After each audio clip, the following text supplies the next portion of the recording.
1 de Pedro, capítulo 1.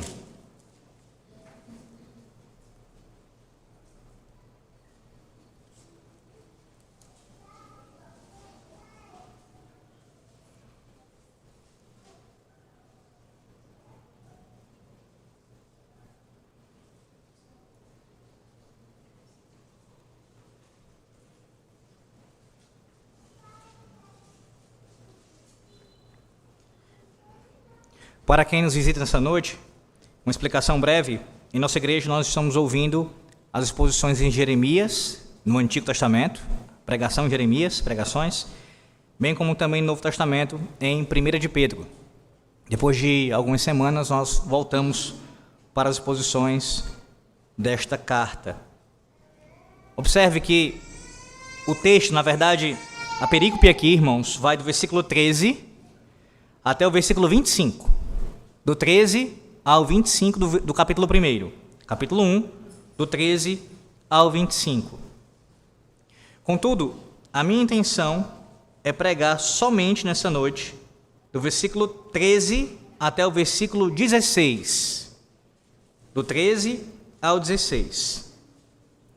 E esses 4 versículos, também já explicando isso no início, eles são tão profundos, irmãos, que eu tenho receio de não conseguir expor tudo nessa noite.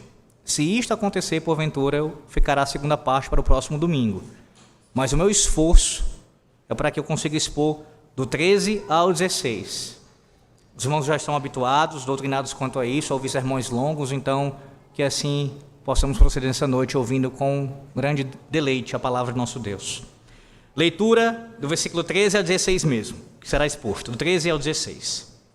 Assim diz a palavra do Senhor nosso Deus.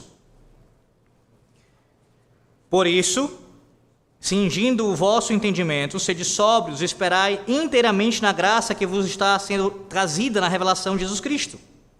Como filhos da obediência, não vos amoldeis as paixões que tinhais anteriormente na vossa ignorância.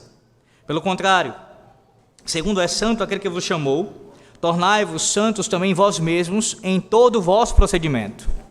Porque escrito está, sede santos, porque eu sou santo. Amém.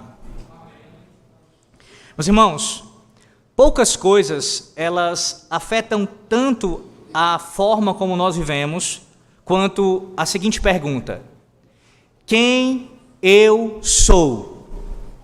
Quem eu sou? Quando essa resposta ela é perdida, a vida ela se torna confusa. E quando ela de fato é recuperada, tudo muda. Histórias humanas e até mesmo histórias contadas em animações revelam essa verdade com clareza. Que verdade, pastor? Acerca da nossa identidade, de quem de fato nós somos. Você vê isso tanto na experiência humana, bem como também em animações de filmes, eu digo, clássicas. E citando uma aqui que para mim é especial, deveras especial, a minha favorita da infância, no filme O Rei Leão, o personagem principal ali, o filhote, ele foge da sua identidade após a perda do seu pai. Longe do seu chamado, ele tenta viver, meus irmãos, sem responsabilidades, adotando um estilo de vida que ignora quem de fato ele é. Mas o ponto decisivo da história, daquele personagem, é confrontado com as palavras do seu pai, que diz a ele: lembre-se de quem você é, ou lembre-se de quem você é. É somente a partir desse momento que Simba, ele percebe que não pode mais viver como antes. A sua identidade exige uma nova postura e um retorno ao lugar que lhe cabe. Quem eu sou? Irmãos, Pedro escreve a cristãos que também corriam o risco de esquecer quem eles eram. Já haviam sido feitos filhos obedientes por Deus, mas viviam em meio a pressões, a sofrimentos que tentavam fazer com que eles retornassem aos padrões antigos. do mundo. E é por isso que o apóstolo Pedro, ele não nos oferece uma nova identidade, mas o que o apóstolo faz aqui é lembrá-los de quem eles são e a viver em conformidade com esta realidade.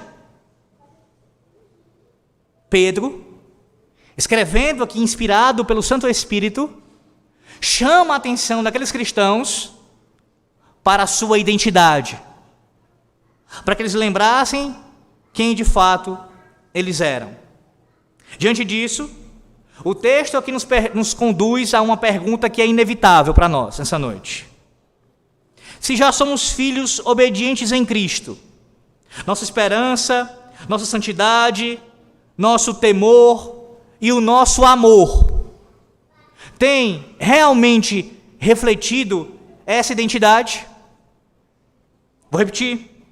Se você de fato já é um filho obediente em Cristo, a sua esperança, a sua santidade, o seu temor, o seu amor, tudo isso tem de fato refletido esta realidade? Que realidade, pastor? A sua identidade de ser um filho obediente em Cristo. É sobre isso que o texto fala, meus irmãos. Na verdade, do versículo 13 ao 25, como eu expliquei no início, toda essa perícope há uma proposição principal, central aqui, que a rege. A saber, os crentes em Cristo, já feitos filhos obedientes, são chamados a viver de modo coerente com essa identidade, esperando plenamente em Cristo, buscando a santidade, temendo a Deus e amando uns aos outros. Sim, os crentes em Cristo, você e eu, já feitos filhos obedientes, nós somos chamados a viver de modo coerente com a nossa identidade, esperando plenamente em Cristo, buscando a santidade, temendo a Deus e amando uns aos outros. Observe o texto novamente, acompanhe aqui a exposição.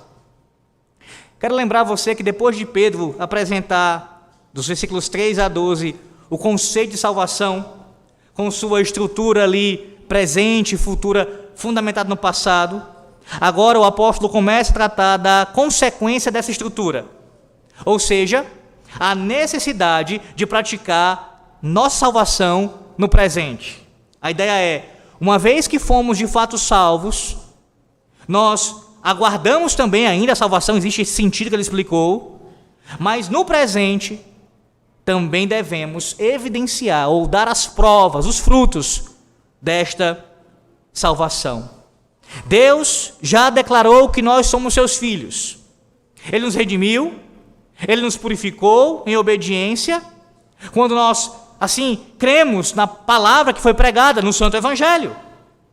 Agora, o apóstolo Pedro fala dos imperativos éticos, que essa eleição para a salvação ordena. Uma vez que você é eleito por Deus, você foi chamado por Deus, agora você deve viver em conformidade com tal identidade, isto é, sendo santo. Nessa seção aqui, o autor, meus irmãos, ele descreve as 4 ordens centrais, as quais os crentes devem obedecer à luz dessa salvação. E aí, veja, quais são essas ordens? Primeira, coloquem suas esperanças na graça vindoura. Segundo, sejam santos. Terceiro, vivam em temor a Deus. E quarto, amem uns aos outros. A seção seguinte, que vai do versículo 1 ao versículo 3 do capítulo 2, ela descreve comportamentos que são específicos, que têm a sua origem nessas 4 ordens. E também ali Pedro vai exortar os crentes a aceitar o crescimento espiritual que deve acontecer como consequência de ser escolhido para ser um filho de Deus. Os temas principais dos 4 imperativos, eles vão reaparecer em toda esta carta de 1 de Pedro. Você pode depois ver com calma em casa, vai ficar gravado o sermão, mas se você anotar agora, no capítulo 4, do versículo 12 ao versículo 19, e no capítulo 5, versículo 10, o tema da esperança vindoura, ele é repetido. A esperança, no caso, da graça vindoura. O tema da santidade é repetido no capítulo 2, versículos 4 a 10, versículos 11 e 12 também. O temor a Deus é também visto no capítulo 2, versículos 13 a 17, no capítulo 3, versículos 8 a 22, no capítulo 5, versículos 1 a 9, bem como também o amor uns aos outros, no capítulo 3 e no capítulo 4 de 1 de Pedro. Então veja, são temas que são recorrentes na carta, evidenciando assim a sua importância, como Pedro dá ênfase a isso.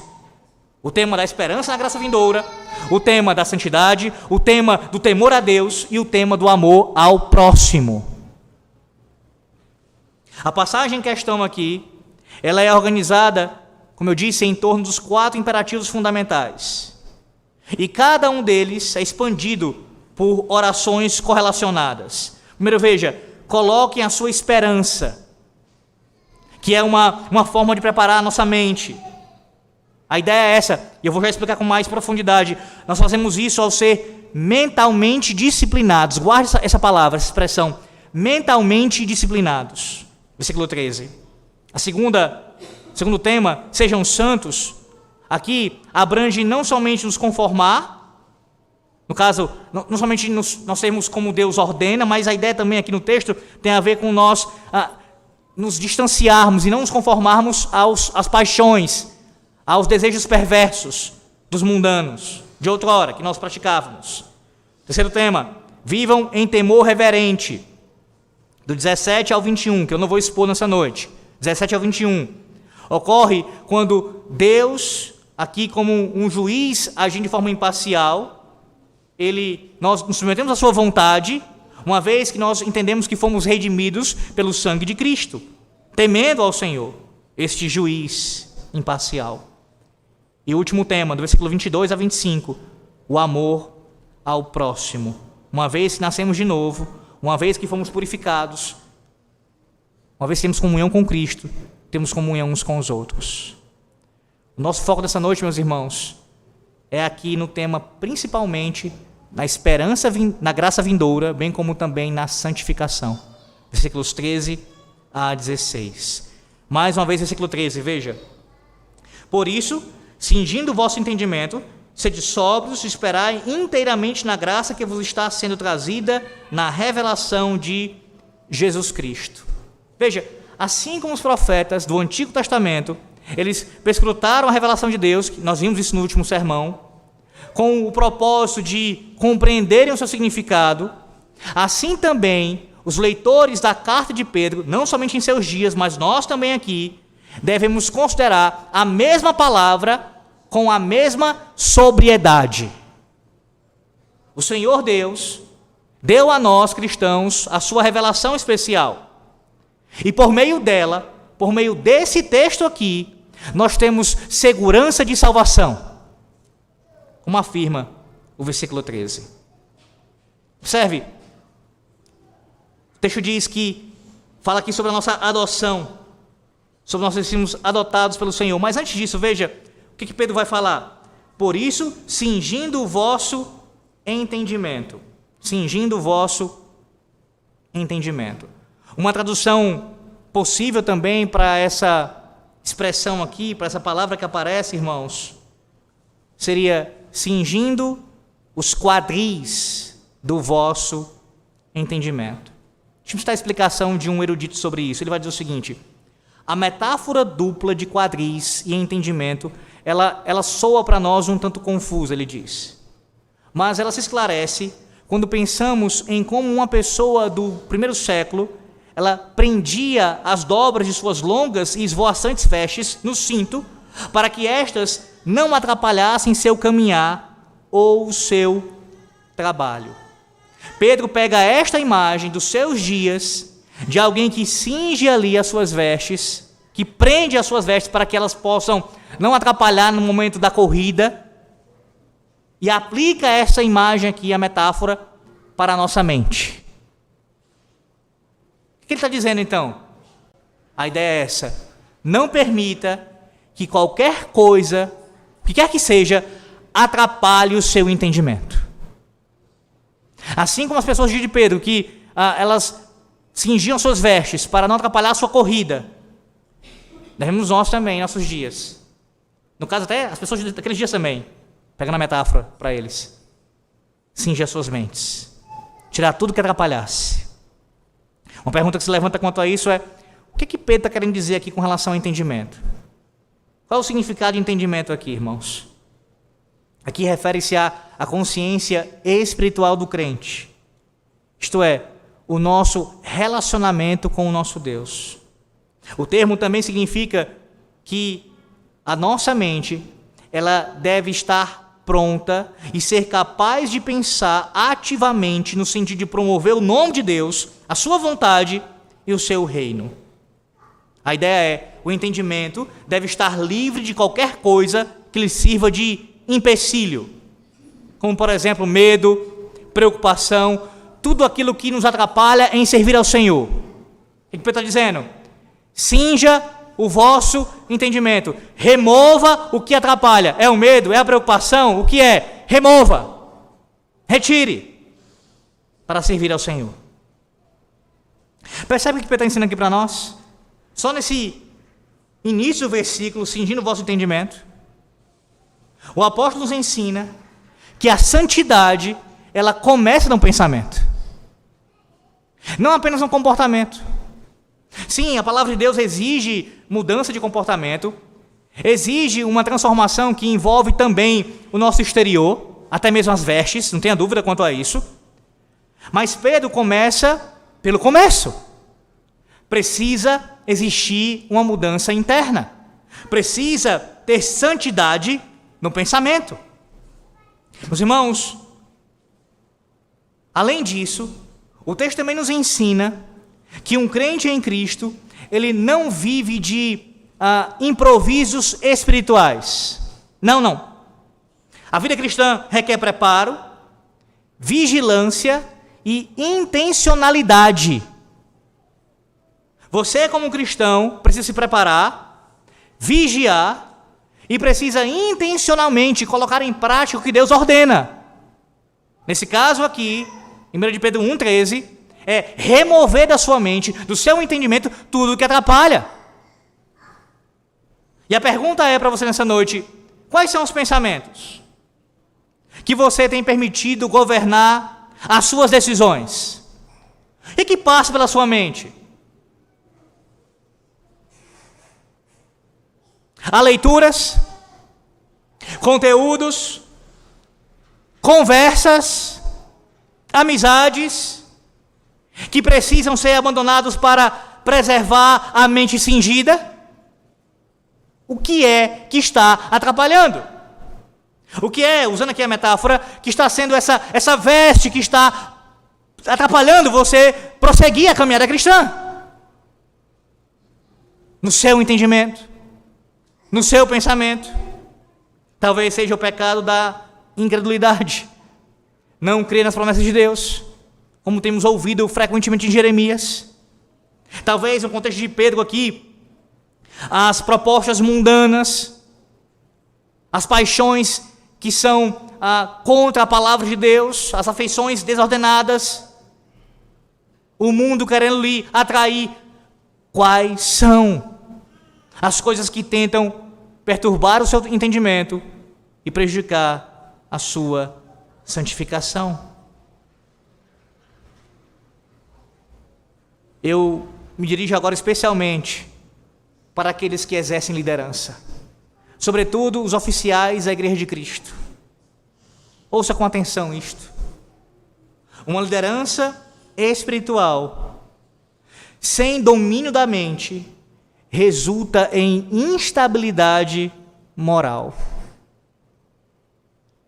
Se nós que somos líderes, ainda mais nós que exercemos liderança na igreja local, não tivermos nossa mente dominada pelo Espírito Santo, submetida à palavra de Deus, se o nosso entendimento estiver perturbado e não cingido como Pedro ordena aqui, certamente haverá instabilidade moral. Ainda falarei sobre isso, mas veja aqui o que diz o texto. O texto fala sobre sobriedade, veja, sede sóbrios. E no versículo 14 ele faz menção, como eu já fiz também, a não se amoldar às paixões que tinhas anteriormente na vossa ignorância. Percebe a ligação? Se a tua mente, se o teu entendimento não está cingido, logo, ela tem grandes riscos de ser dominada por paixões que Deus desaprova. Pastor, eu não consegui compreender, seja mais específico. Se o que alimenta a sua mente não é a santidade de Deus, a sua comunhão com o Senhor, o seu temor a Deus, o seu crescimento na graça, se o que lhe domina não é tudo isso, não são essas coisas, há espaço para impureza sexual, há espaço para outros tipos de impureza também, porque a sua mente não está cingida, não é dominada, não é conduzida pelo que deve ser. A santidade começa na mente. Como é que você quer agradar a Deus com a sua vida se você coloca diante dos seus olhos e nos seus ouvidos tudo que vem, que você consome, entrando para a sua mente, nos olhos, nos ouvidos, coisas que não agradam a Deus? Como é que pode ser isto? Só é possível se você, no caso, é possível você obedecer a Deus, se você se abster dessas coisas. E se abster não é deixar de lado momentaneamente, é ser radical e cortar isso na raiz. Inclusive, se necessário for, romper laços. O texto segue e diz assim: sede sóbrios. Sede sóbrios. Ou então, uma possível tradução também seria: tenham autocontrole. Tenham autocontrole. Irmãos, o apóstolo Pedro ele exorta os leitores à sobriedade em 3 ocasiões desta carta. Aqui no versículo 13, lá no capítulo 4, veja o capítulo 4, versículo 17. Sem desmarcar a câmera de Pedro 1. Capítulo 4, versículo 17, veja. Ele vai dizer, ó.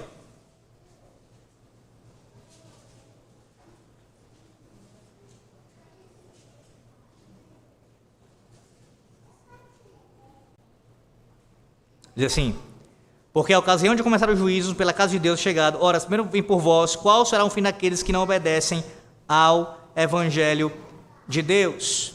E agora vá para o capítulo número 5, versículo 8. Sede sóbrios e vigilantes, o diabo, vosso adversário, anda de redor, como um leão que ruge procurando alguém para devorar. O que Pedro está nos ensinando aqui, no capítulo 1, versículo 13, e também nesses outros versículos, é que a nossa mente, ela precisa estar lúcida e o julgamento deve ser apurado, para que nós possamos estar prontos para a volta, para o retorno do nosso Senhor Jesus Cristo. Irmãos, a mente ela deve estar livre de qualquer precipitação ou confusão. Ela deve rejeitar a tentação de ser influenciada, sim, por bebidas e drogas, que assim nos dominam. A ideia é essa: nós precisamos ter uma mente alerta. Agora veja, sobriedade aqui não é apenas ausência de excessos externos, como eu mencionei, não é somente a ausência de embriaguez. A embriaguez é pecado, e uma das razões é porque a embriaguez retira a nossa sobriedade, retira o nosso autocontrole. A mente não está clara, a mente está assim, nebulosa, está dominada, não é possível raciocinar corretamente, com clareza. Mas o texto não está falando somente contra o pecado da embriaguez, ou de qualquer outro tipo de substância que a pessoa vem ingerir. Mas é muito mais profundo a ideia de uma clareza espiritual, lucidez, ou colocando ainda melhor, discernimento. Os crentes devem ser sóbrios, devem saber discernir todas as coisas. Sim, irmãos, um cristão não pode viver embriagado por emoções, ideologias ou expectativas terrenas. E como isso que eu acabo de citar para vocês aqui é exatamente o que acontece em nossos dias. A gente pode pegar aqui vários temas. Vamos pegar um dos mais em voga nos últimos anos: política. que motiva a fala de muitos crentes com relação à política? Ou melhor, onde eles fundamentam o seu entendimento político? Boa parte dos crentes. Não estou falando de ímpio, não estou falando de alguém que defende bandido, eu estou falando de crentes. Professam a fé, conhecem a palavra, têm até bom testemunho de fato. E quando vão argumentar, quando vão expressar o seu conteúdo político, que eles entendem, quando eles fundamentam, pode observar que boa parte deles é apenas algo ideológico. Meramente ideológico. Ou então, embriagado de emoções. Defendendo como se fosse um time de futebol, ou seja, também sendo idólatra. Não pelo fato de ter o time em si, mas pela forma como trata. É o oposto do que Pedro exige aqui, do que Deus fala pelo apóstolo Pedro. Isso não é ser sóbrio, isso não é ter discernimento, isso não é agir com a mente clara, mas está embebido por sentimentos, por questões pessoais. Ontem mesmo, conversando com um presbítero sobre essas questões de pessoas na igreja que acabam, infelizmente, se afastando da palavra de Deus, eu mencionei isso, que uma pessoa em comum nossa, que infelizmente, não apenas por este motivo, mas hoje encontra-se afastado da palavra de Deus, da presença do Senhor Deus, também por causa disso. De quê, pastor? Por ter sido embebida de falsas teorias, de falsos ensinos da psicologia secular. Como é que uma pessoa dessa pode ter sobriedade? Como é que uma pessoa dessa pode ter clareza de pensamento? Se ela não alimentou a alma dela, a mente dela com a palavra de Deus, com os princípios bíblicos, mas a definição que ela dá para casamento, que ela fala sobre filhos, que ela vai falar de relacionamento, ela vai falar à luz da psicologia secular.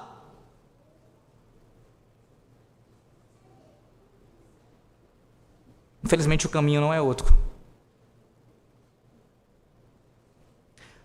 Aqui Pedro nos ensina, meus irmãos, que quando nós somos sóbrios, nós aprendemos a evitar tanto o extremo daquele que é emocionado demais, ou seja, o emocionalismo, bem como também a frieza, a indiferença. O sóbrio tem discernimento. E ele agirá em cada circunstância com a sua mente clara e com discernimento pela palavra de Deus. Ou seja, ele discerne o tempo presente, sem perder a expectativa, a perspectiva eterna. Uma igreja que é sóbria, uma igreja que tem discernimento, ela é uma igreja que necessariamente será vigilante. Terá muita atenção com relação aos perigos que a cercam. Agora, uma igreja que é embebida por coisas que não são de acordo com a palavra de Deus, ela é vulnerável. Na sequência, o texto diz ainda: e esperai inteiramente na graça que vos está sendo trazida na revelação de Jesus Cristo. Interessante porque o conceito de esperança, ele é proeminente no apóstolo Pedro, no caso, na primeira epístola do apóstolo Pedro. Ele vai citar também esse tema, como eu disse, no versículo 3, na verdade já falamos sobre isso, no versículo 21, no capítulo 3, versículo 15, bem como também em outras partes dessa carta. E por que Pedro faz isso, irmãos? Porque o conceito de esperança é tão recorrente em seu escrito aqui. Por qual razão? Lembra do contexto? Pedro escreve essa epístola aqui com o fim de encorajar cristãos que estavam enfrentando dificuldades, passando por sofrimentos, perseguições. Então, quando ele toca no tema da esperança e trabalha esse tema mais de uma vez, ele tem esse propósito: encorajar os crentes. Trabalho que todo pastor tem, na verdade todo crente tem, e mais ainda a liderança. Não apenas advertências, não apenas falar dos perigos, mas consideravelmente encorajar o povo. Apontar o caminho. Irmãos, não percam a esperança. Olhem para o Senhor. Ele encoraja o crente a olhar adiante e a desejar ardentemente a plenitude da sua salvação. Também observe a palavra que ele utiliza aqui, a palavra graça, que, assim como nós vimos no versículo 10, ela é equivalente a 2 termos aqui: salvação e herança. Como assim, pastor? Deixa eu colocar isso mais claramente. Quando ele diz assim, esperai inteiramente na graça. Graça que contém, à luz do contexto anterior, salvação, ou no caso, a plenitude da salvação, lembra? Os três tempos da salvação, passado, presente e futuro. Então, esperai na plenitude da salvação que virá ainda, o que inclui a sua herança. Herança. Que encorajamento, irmãos. Tirando a atenção dos crentes do que estavam passando naquele momento, e veja, isso não é negligência, é claro que não deveriam abandonar suas vidas naquele momento, deveriam sim vivê-las com responsabilidade, mas não se perca aqui, não olhe para cá e não venha esmorecer por causa do sofrimento, continue dando atenção, mas olha para frente, lembra da graça que você há de receber, a plenitude da sua salvação, bem como a sua herança reservada por Deus. Observe também que aqui no texto, Deus ele é o agente ativo. E os crentes, nós somos os passivos. Nós recebemos a salvação. Deus aqui nos concede a graça. Deus aqui nos concede a salvação. Deus aqui nos dá a herança. E ela é dada através do nosso Redentor. Mas não apenas isso. O texto fala algo importantíssimo. Veja a expressão que ele utiliza. Esperai inteiramente. Inteiramente. O que a gente aprende com isso? Que a esperança cristã, ela deve ser inteira e exclusiva. Como assim? Pedro não admite uma esperança que seja fragmentada ou dividida. Não é que você pode ter um pouco de esperança em Cristo e um pouco no mundo. Confia no Senhor, mas não deixa de confiar também no teu dinheiro. Não. Não é confia no Senhor Deus e em parte na sua saúde, na sua capacidade. Não, é inteiramente, esperar inteiramente. Inteiramente. Onde está a sua segurança? Onde você tem colocado a sua segurança? Estabilidade financeira? Muito cuidado.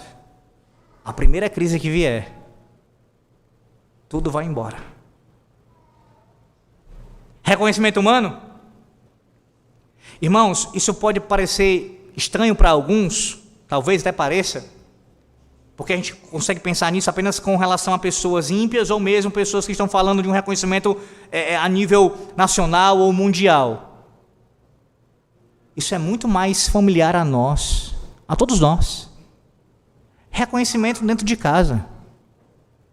Reconhecimento no contexto familiar. Reconhecimento numa igreja local. Pessoas que são ávidas e vivem em busca disso. Até você retruque dizendo, mas pastor, então quer dizer que o marido não pode esperar algum tipo de reconhecimento da mulher e vice-versa e assim por diante? Não é disso que eu estou falando. Da honra devida ao próximo. Eu estou falando contra, no caso, a palavra de Deus fala contra o reconhecimento humano pelo reconhecimento humano, e a pessoa que vive em busca disso, ela não é satisfeita com o fato de Deus a reconhecê-la como sua serva, como sua filha, não há contentamento nisso. Ela quer que as pessoas a reconheçam, a aplaudam, e vive em busca disso. É contrário a esperar inteiramente na graça. Inteiramente na graça. Há pessoas que demonstram esse tipo de reconhecimento humano, esse desejo por isso, não com relação a si mesmas, mas com relação a outros. Como assim? Elas são tão idólatras de alguém, que se você não acender um incenso juntamente com ela, ela fica irada. Ela começa a tecer elogios sobre o cônjuge dela, ou sobre o filho, ou sobre outros parentes, ou sobre uma pessoa que ela tem admiração, e você tem que, juntamente com ela, cantar odes e assim entoar louvores àquele indivíduo. Reconheçam, juntamente comigo. Mais uma vez, não é dar honra e até me elogiar simplesmente, mas é alguém que vive em busca disso, seja para si mesma ou para outras pessoas. Demonstra com isso não esperar inteiramente na graça de Cristo. E quanto à segurança está posta em estruturas eclesiásticas, enquanto eu estiver debaixo deste guarda-chuva eclesiástico, enquanto eu estiver fazendo parte desta igreja, eu estou assim protegido. A segurança é totalmente posta nisso. O que é que vai acontecer? Vai ruir. A igreja mais pura da face da terra, ela pode se degenerar e se tornar uma sinagoga de Satanás. Você sabia disso? Não, eu não estou falando que a igreja de Cristo, invisível, ela pode passar por isso é impossível. Mas qualquer aspecto da igreja visível, seja no Brasil, nos Estados Unidos, na Escócia, onde for, pode se corromper. E é o que aconteceu várias e várias vezes ao longo da história. A nossa esperança, nossa confiança não pode estar posta nessas coisas, em última instância, mas inteiramente do Senhor, na graça do Senhor. Percebe? Esperança parcial, ela é igual a obediência parcial. Ou seja, pecado, desobediência.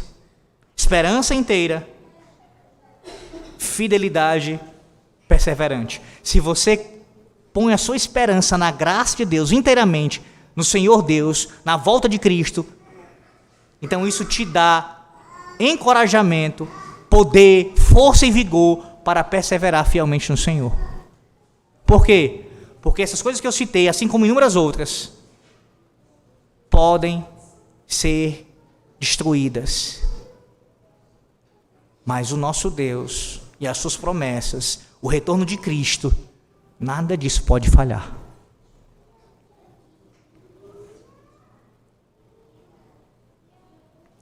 Por último, ainda no versículo 13.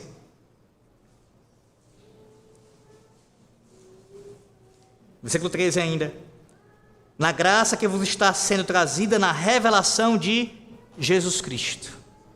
Aqui, meus irmãos, nós temos uma repetição da última parte do versículo 7. Veja o versículo 7. Ele diz assim, versículo 7. Redunde em louvor, glória e honra na revelação de Jesus Cristo. Ele repete agora no versículo 13, a mesma ideia, ou seja, falando do retorno de nosso Senhor. Qual é a ideia aqui que ele está ensinando para nós? A ideia é que é no retorno de Cristo, quando Ele regressar, que nós receberemos plena salvação, ou seja, livramento do pecado, teremos os nossos corpos glorificados, bem como nossas almas também, e o conhecimento de que nós estaremos com o Senhor para todo o sempre. A volta de Cristo é que garante tudo isso. Que encorajamento, irmãos. Porque a vida presente de um cristão, ela é moldada pela revelação de Jesus Cristo. Nesse caso aqui, aguardando a sua volta. Quantas vezes a gente esquece esse assunto, irmãos? Somos ávidos para criticar pentecostais, dispensacionalistas, que de fato estão errados mesmo e falam da volta de Cristo de forma totalmente errada, pelo menos em vários aspectos. Mas o tema está em nossos lábios, em nossas mentes, a gente falar sobre isso, estudar sobre o assunto, orar nesse sentido, Maranata, ora vem Senhor Jesus, tudo isso deve ser algo presente em nós, em nosso meio. Antes de qualquer outra coisa, de pensar sobre as nuances, os debates teológicos, que também têm sua importância, é claro. Mas veja, uma razão importantíssima para você meditar, estudar e ponderar bem sobre a revelação futura de Cristo. Qual é, pastor? É que isso vai te ajudar a moldar a sua vida conforme a vontade de Deus. Quando você olha para Cristo, aguardando o seu retorno, isso vai te encorajar a perseverar até o fim e ter a sua vida moldada de acordo com a sua vontade. Sim, o olhar do crente, ele está posto, não somente na sua vida aqui e agora, mas ele olha para o retorno glorioso de Cristo. É assim que nós devemos andar, irmãos. O sofrimento presente de um cristão, ele é interpretado à luz da glória vindoura. Mais uma vez, isso não é pregando aqui uma teologia da miséria. Eu não vou trabalhar, não vou buscar melhorias. Não é isto. Mas é qualquer sofrimento que você passar, interprete-o à luz da glória vindoura. Ou seja, compare esse sofrimento com a glória vindoura. Ele será tido por você como nada, como um sopro, como algo que passa bem rapidamente, porque o que nos aguarda é a glória eterna. Agora veja, nos próximos 3 versículos, aqui em 1 Pedro, versículos 14 a 16, Pedro ele adverte os crentes para que evitem a conformidade com o mundo. Ele insta com os crentes conosco pela santidade, e aí ele vai confirmar suas palavras com uma citação do Antigo Testamento. Então nós temos aqui 3 pontos, 14, 15 e 16. No 14, uma advertência. No 15, uma exortação. E no 16, uma confirmação, o fundamento da sua fala, que é a palavra de Deus. Primeiro veja a advertência, versículo 14. Ele vai dizer assim, logo no início do versículo: como filhos da obediência. Irmãos, entre os gregos e romanos do século I, a prática da adoção ela era um tanto comum. Um filho adotivo, ele gozava dos mesmos privilégios que o filho natural, até mesmo a ponto de dividir a herança. Veja, os pais têm o dever de ensinar os seus filhos a serem obedientes, de tal modo que a obediência torne, ou seja assim, vista pela criança como algo natural, obedecer aos seus pais. Sabemos que isso não acontece de forma perfeita, porque são pecadores assim como nós, mas essa é a nossa expectativa, ensinar para que eles possam obedecer. Sim, é o que se espera de filhos, que eles obedeçam, não de estranhos, mas de filhos. Filhos devem obediência aos seus pais. E Pedro, ele literalmente chama os seus leitores de filhos da obediência, que seria o mesmo que dizer filhos obedientes. Filhos obedientes. Pedro, porém, irmãos, ele usa a sequência de palavras filhos à obediência, com qual intuito? Para apresentar o conceito da santidade. Como assim? Obediência e santidade são 2 lados da mesma moeda. Quando ele começa a falar aqui de filhos da obediência, ou filhos obedientes, é porque ele quer introduzir o assunto da santidade, que será mais aprofundado nos versículos 15 e 16. Então, quem são aqueles que praticam a santidade, que são de fato santos? São os filhos obedientes, que obedecem às ordens do seu pai. Helena diz: não vos amoldeis, versículo 14, as paixões que tinhais anteriormente na vossa ignorância. Aqui é algo interessante que eu preciso explicar, ainda que brevemente. Você consegue notar aqui a semelhança com um outro autor? Como essa linguagem reflete muito fielmente os ensinos do apóstolo Paulo? Lá em Romanos 12, versículo 2, Paulo diz assim, não vos conformeis com este século, mas transformai-vos pela renovação da vossa mente. Ou seja, apresentam uma mesma verdade usando palavras semelhantes. Tanto Pedro quanto Paulo, por ser essas duas cartas, palavras de Deus, reverberando a mesma verdade. Qual? A não conformidade com o mundo, com as paixões que são contra Deus, e sim se moldar à santidade.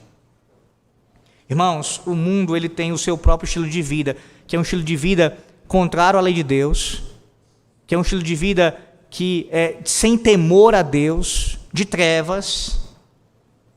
E é exatamente por isso que Pedro ele adverte os leitores e a nós aqui nessa noite, para que a gente não venha a ser conformado, a ser moldado pelas paixões e pelos desejos perversos, que são proeminentes no mundo. E esse tema é importantíssimo em todo o Novo Testamento. Como eu disse, Pedro, Paulo, outros vão falar a mesma verdade. Qual a verdade? Para nós que saímos do mundo e abandonamos aquilo que desagrada a Deus, há um grande risco de nós voltarmos para lá, por causa do nossa natureza pecaminosa, por causa do mundo nos assediando, o diabo e os demônios nos tentando, tudo isso fazendo que a gente venha a cair. Então, por isso, o Novo Testamento vai reverberar a verdade várias vezes. Cuidado, tenham cuidado, sejam sóbrios, vigilantes, permaneçam firmes, olhem para Cristo, para que vocês não venham a cair nisso. Não apenas isso, Pedro ele vai se referir aqui, irmãos, à vida pregressa de alguns dos primeiros leitores da sua carta. Eles eram pagãos, viviam na ignorância, separados de Deus, assim como Paulo fala aos Efésios. Não tinham conhecimento da lei moral e, portanto, a sua conduta era conduzida pelas paixões. Por outro lado, os judeus eles haviam recebido os oráculos de Deus e sabiam que seu maior dever era obedecer à lei de Deus. Pedro, portanto, dirige-se aqui não apenas a cristãos judeus, mas àqueles que haviam sido pagãos, o que é mais uma prova na carta de Pedro aqui, que o público-alvo dele não era apenas de judeus convertidos, mas também de gentios convertidos, como eu falei no primeiro sermão desta série. Mas eu quero que você observe mais uma vez o que diz o versículo 14, seu início. Como filhos da obediência. É a identidade do crente que define a sua conduta. Percebe? O cristão, você não obedece para se tornar um filho. Você obedece porque é filho. Porque você foi adotado em Cristo, você obedece.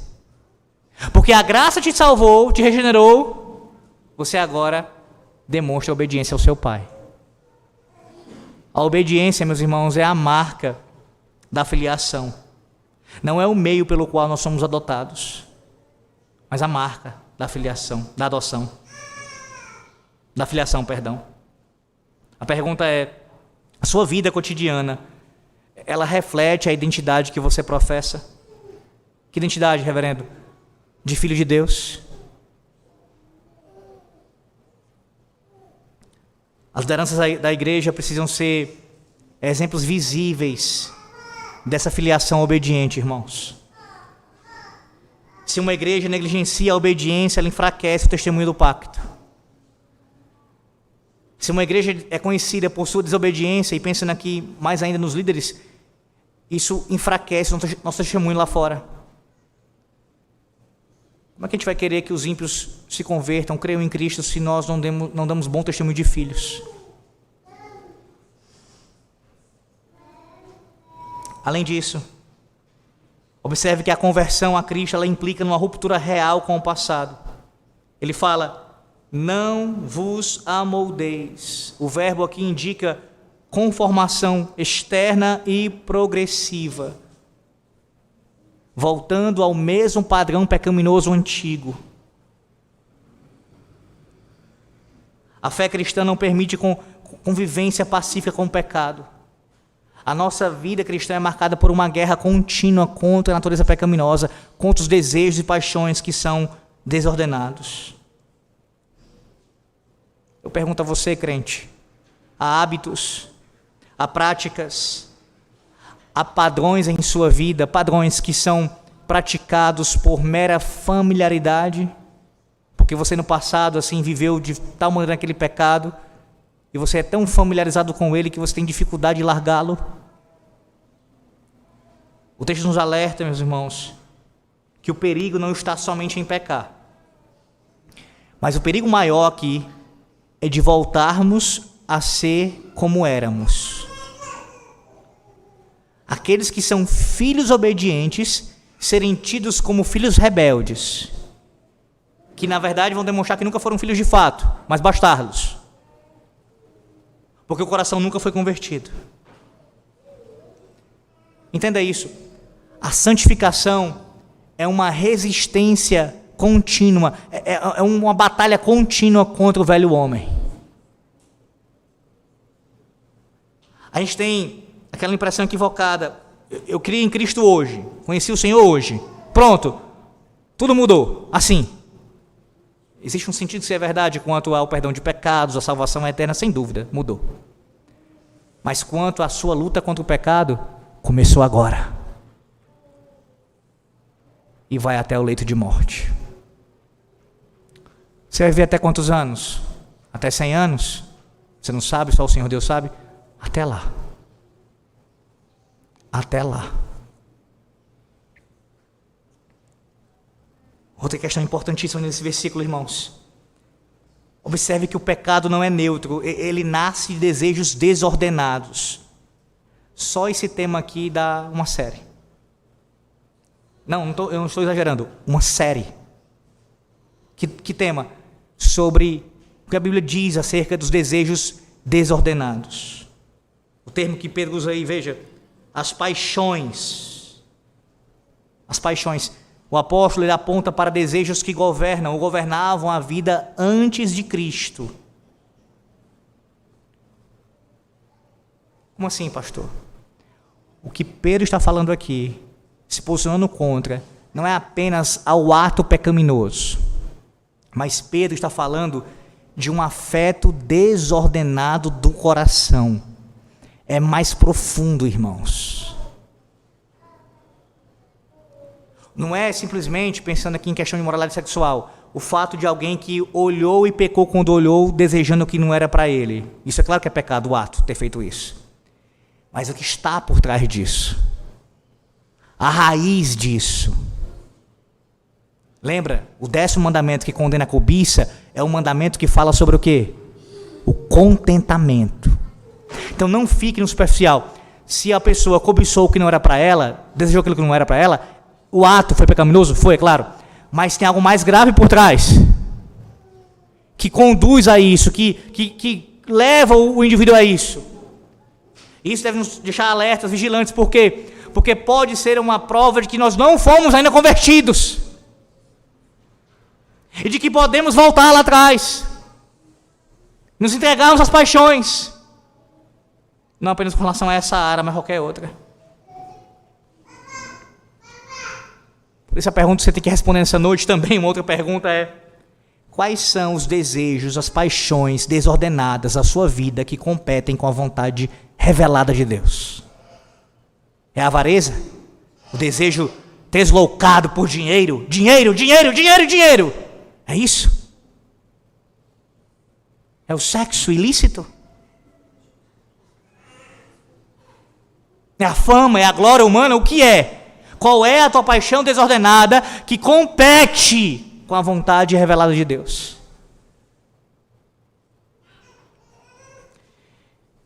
Aqui, à luz dessa palavra, você tem que também se chamar a atenção quanto a um aspecto importante. Para o dever do pastor. Porque sim, quem está falando isso aqui é um pastor.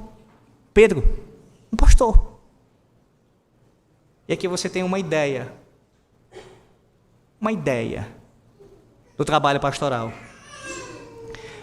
Pastor não tem o dever de corrigir somente comportamentos, mas pastor tem a responsabilidade de redirecionar afetos, enquanto os seus próprios devem estar sendo constantemente direcionados conforme a palavra de Deus.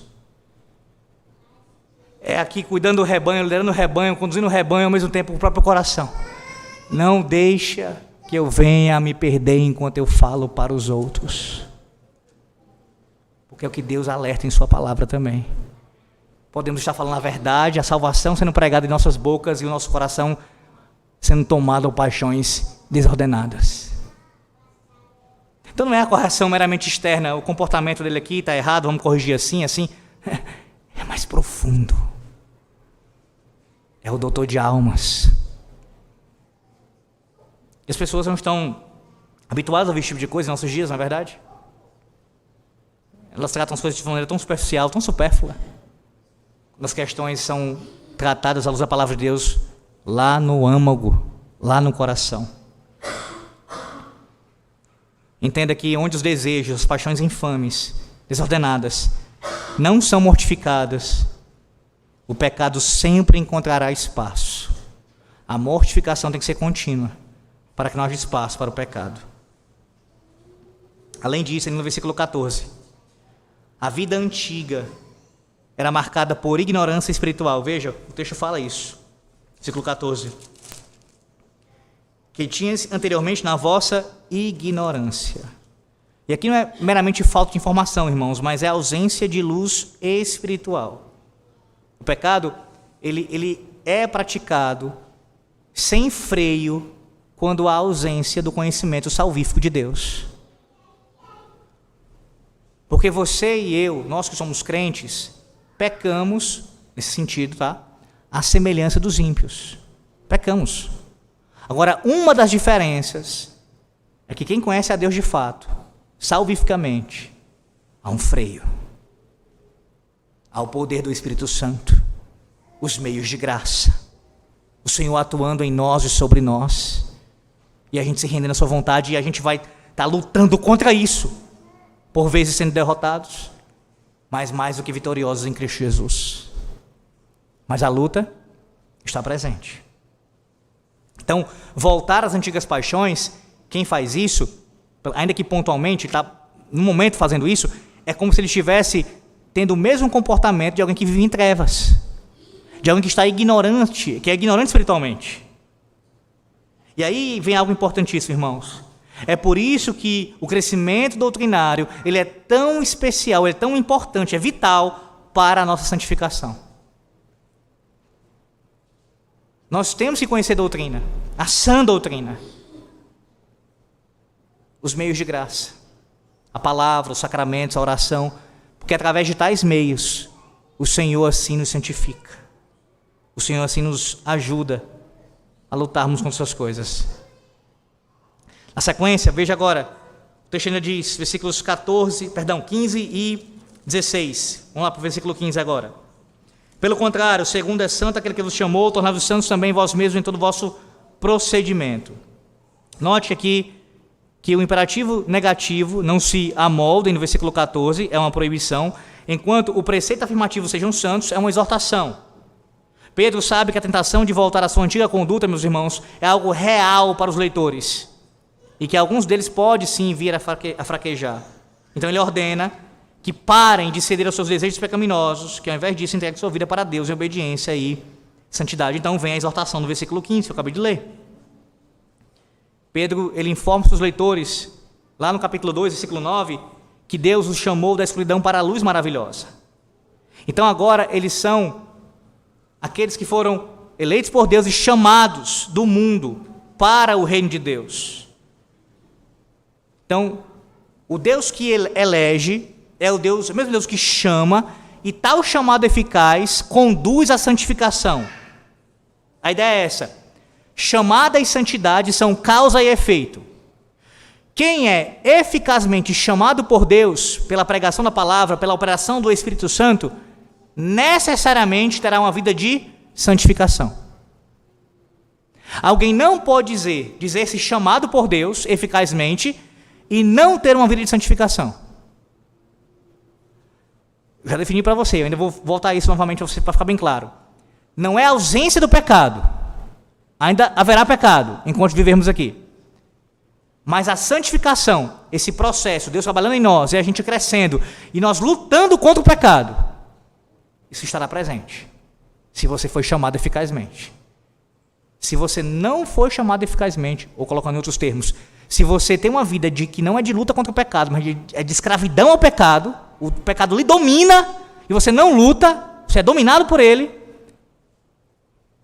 então isso é uma evidência que você não foi chamado eficazmente, pelo menos não ainda. O capítulo 13 da nossa confissão de fé, da santificação, diz assim, seção 1, só um trecho, diz assim, ele vai expressar essa verdade. Os que são eficazmente chamados e regenerados. Aí tem uma sequência que diz assim depois. São, além disso, santificados real e pessoalmente. Então a confissão de fé está dizendo o seguinte: quem de fato foi chamado eficazmente será santificado. Real e pessoalmente. Esse é o ensino da palavra de Deus. Esse é o ensino confessional. Sim, a chamada divina é inseparável da transformação do caráter de alguém. Mas veja o versículo 15 ainda. Segundo é santo aquele que vos chamou, tornai-vos santos também vós mesmos em todo o vosso procedimento. Irmãos, dentre os atributos de Deus, conforme Ele mesmo se revelou, nenhum, pelo menos para muitos teólogos, e eu caminho nesse mesmo entendimento, é tão importante quanto a sua santidade. Tanto o Antigo quanto o Novo Testamento falam mais esse atributo que qualquer outro. O adjetivo aqui, para Deus, como santo, revela a sua pureza absoluta. Deus é sem pecado, não pode ser influenciado por ele, e a sua santidade destrói o pecado. Então o que Pedro está dizendo aqui para nós, versículo 15? Que a nossa santidade, a santidade de um cristão, tem a sua fonte no caráter de Deus. É porque Deus é santo que nós também devemos ser santos. Percebe? A santidade não é definida pela cultura, pela igreja local ou pela consciência do indivíduo. A santidade, ela é definida pelo próprio Deus. O padrão é o próprio Deus. Então, quando você fizer comparação com relação à sua santidade, o seu grau de santidade, você não deve fazer assim como eu também, como muita gente faz, nos comparando ao nosso próximo. Não é assim quando a gente é acusado em nossa consciência de pecado? Ah, mas também o fulano é pior do que eu. Ah, mas também a mulher daquele ali. A tua comparação e a minha tem que ser com o Senhor Deus. Deus é o padrão. Deus é a fonte. A pergunta é, você tem sido, nós temos sido santos como o nosso Deus é santo?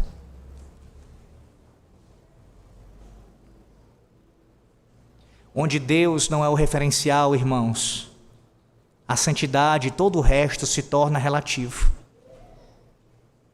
Se Ele não é o parâmetro, se Ele não é o padrão, todo o resto se torna relativo.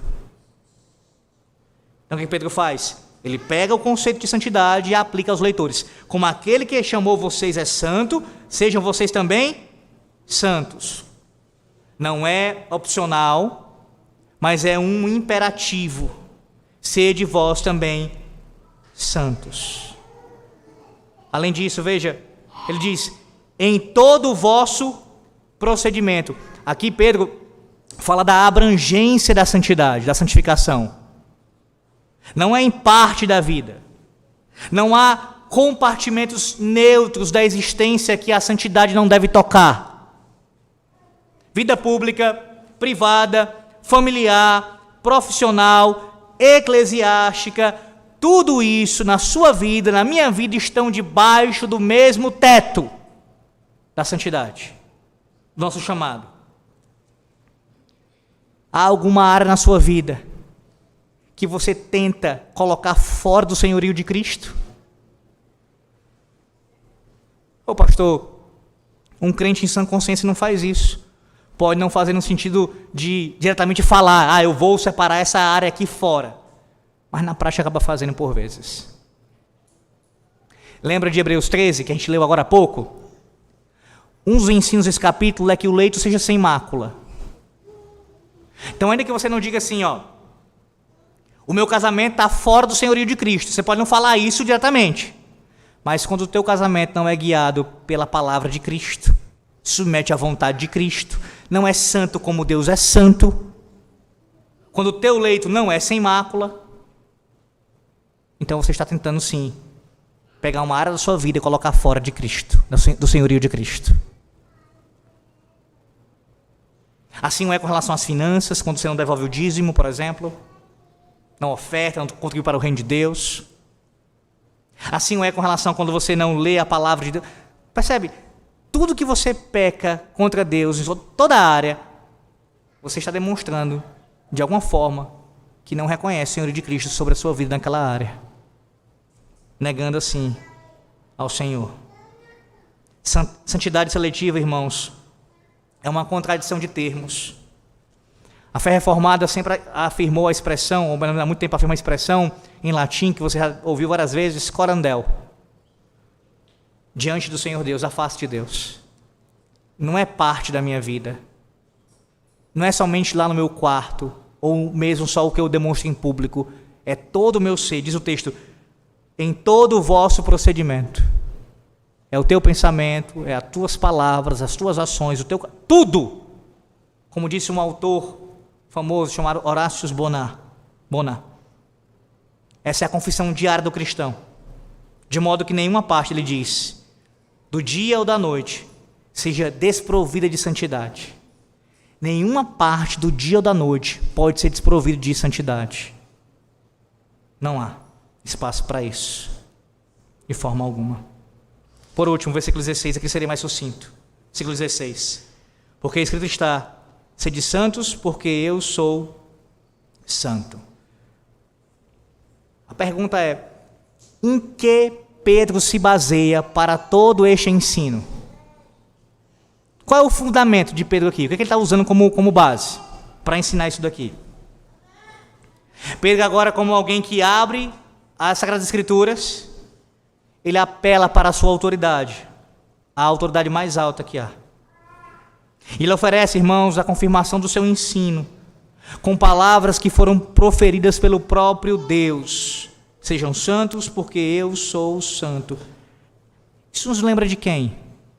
Digo, o modelo de Pedro aqui, de pegar a Bíblia, usá-la para fundamentar o seu ensino, e nesse caso aqui, usando contra o pecado, usando contra uma vida que não expressa santidade, nos lembra do Senhor Jesus Cristo.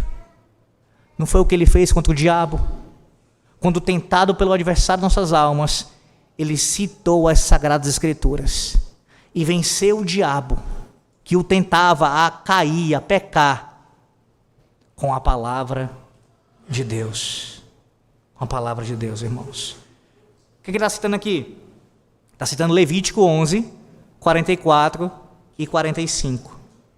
Ele apela para Levítico, irmãos, por quê? Porque o livro todo de Levítico, e eu recomendo você lê-lo com esse entendimento agora em mente, espero um dia poder expor, se Deus me der essa oportunidade. O livro inteiro fala de santidade. Inteiro fala de santidade. Levítico ensina que o povo de Deus deve ser santo porque Deus é santo, irmãos. E lá em Levítico é onde o termo mais aparece com frequência. O tema da santidade, o tema da pureza. A santidade é exigida por Deus e ela é baseada na sua palavra escrita. Não nasce da experiência, não nasce da tradição isolada, a parte da palavra, não nasce da cultura. É impossível praticar a santidade à parte da revelação escrita. Impossível. Pedro fundamenta a sua exortação, irmãos, não numa mera opinião pessoal, mas no texto do Antigo Testamento. Ele nos ensina que a igreja ela é regulada pelas Sagradas Escrituras. E pastores e presbíteros devem ser os guardiões do texto escrito. Por quais razões? Inúmeras. Uma delas, para que haja santidade no povo de Deus, no meio do povo de Deus. Portanto, irmãos, eu concluo retornando às palavras iniciais desse sermão. Naquela história de animação que eu contei para vocês, no caso, uma parte dela, o ponto decisivo ocorreu ali quando o personagem principal, ele é confrontado com as palavras do seu pai. Lembre-se de quem você é. A partir daquele momento, Simba ele percebe que não pode mais viver como antes. A sua identidade exige uma nova postura e um retorno ao lugar que lhe cabe. Não uma mera animação nessa noite, criada pelos homens. Não uma história, uma ficção. Mas o Senhor Deus, o seu Pai crente, diz a você: lembre-se de quem você é em Cristo. Lembre-se de quem você é em Cristo.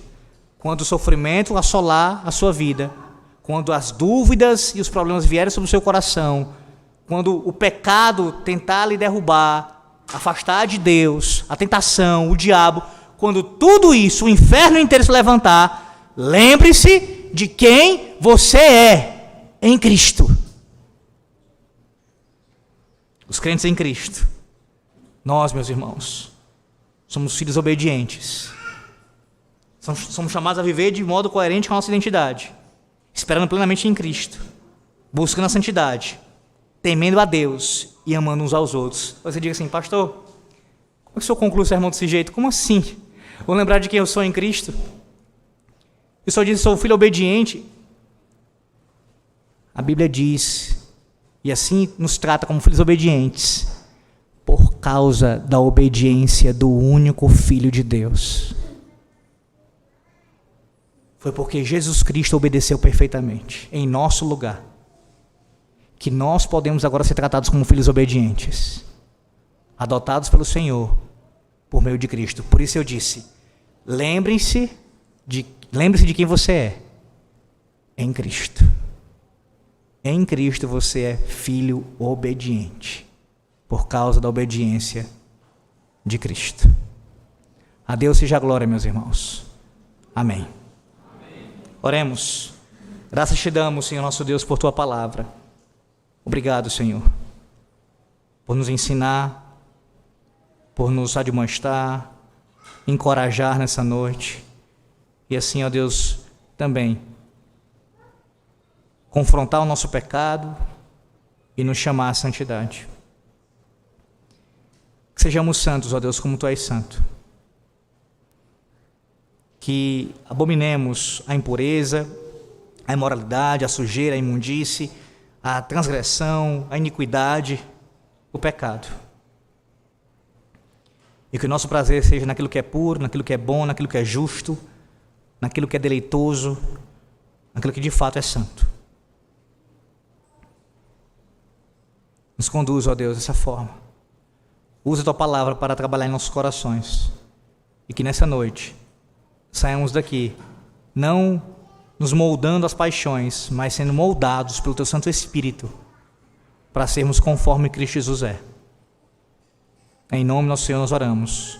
Em nome do Senhor Jesus Cristo. Amém.